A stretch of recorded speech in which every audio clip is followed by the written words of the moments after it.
স্বাস্থ্য অধিদপ্তরের নিয়মিত বুলেটিনে জানানো হয় ২৪ ঘন্টায় নতুন করে ১৮,৪৯৮টি নমুনা পরীক্ষায় ৩,৮৬৮ জনের দেহে করোনা ভাইরাস শনাক্ত হয়েছে।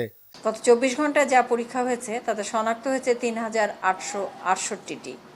২৪ ঘন্টায় শনাক্তর হার ২০.৯১% এবং এ পর্যন্ত শনাক্তের হার ১৮.৭২%। ঘন্টায় আরও ১,৬৩৮ জন সহ সুস্থ হয়েছেন ৫৩,১৩৩ জন। এদিকে রাজধানীর মুগদা মেডিকেল কলেজ ও হাসপাতালে নমুনা দিতে এসে শারীরিক দূরত্ব না মেনে লাইনে দাঁড়াতে হচ্ছে।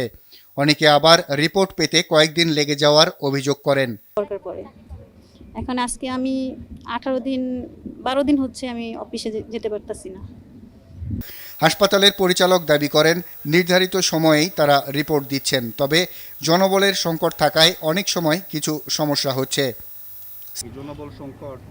জনবল হলো আমাদের কোভিড হসপিটালে যে মনে করেন আমরা ৩ শিফট ডিউটি করাই, আবার এদিকে আবার ৭ দিন ডিউটি করে ১৪ দিন কোয়ারেন্টাইনে থাকে।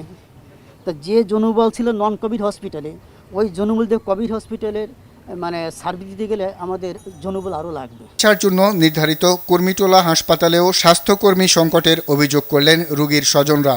নন পজিটিভ করোনা রোগীর জন্য আলাদা ওয়ার্ড দাবি করেন তারা। আর বাদল, RTV, ঢাকা।